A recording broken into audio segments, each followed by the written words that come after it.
and welcome. My name is Alexandra and I'm a research assistant working with the Society of Obstetricians and Gynecologists of Canada and the Kids Brain Health Network to create a dashboard of women's health indicators for all of Canada.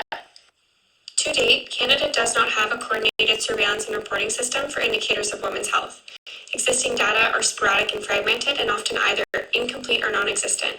The inability to identify, measure, and report on trends hinders the ability to develop, prioritize, and advocate for interventions, research funding, and programs. So the objective of this study was to identify a comprehensive set of indicators for tracking Canadian data related to obstetrical, gynecological, sexual, and reproductive health, and general health and well-being using a formal consensus exercise for the purpose of understanding and tracking women's health in Canada. A list of 143 potential indicators were developed based on the literature and expert opinion, and a survey was created so the participants could rank their importance based on a Delphi approach.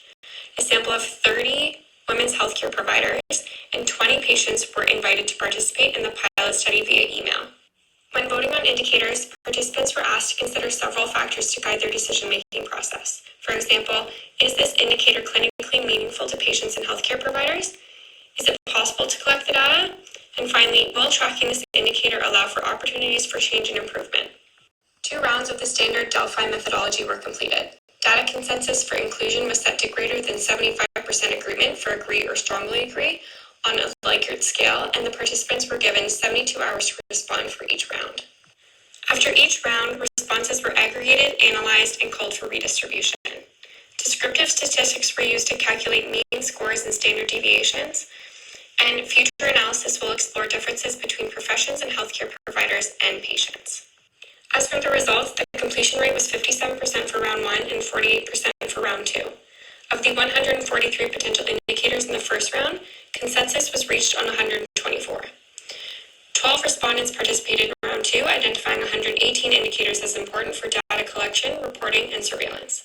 Of the 118 indicators identified, only 47 are currently being reported on, and in some capacity on a national scale. For the first time, this study identifies critical indicators for women's health, relevant in the current social and systems context from both healthcare provider and patient perspectives. National statistics on fewer than half of these indicators are currently available, highlighting the gaps in Canada's national surveillance systems for reporting on health indicators and outcomes that are patient and provider oriented. So establishing infrastructures for surveillance and reporting on indicators that accurately reflect the state of women's health in Canada is critical to increasing awareness of women's health issues, highlighting gaps in data that impact practice and policy decision-making that improves outcomes, and provide a reliable mechanism for quantifying changes in health status of Canadian women over time. As for our next steps, we will continue obtaining feedback from clinical experts to further define the list of key indicators.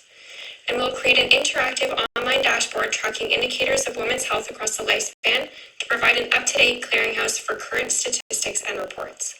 That marks the end of my presentation. Thank you very much and have a good day.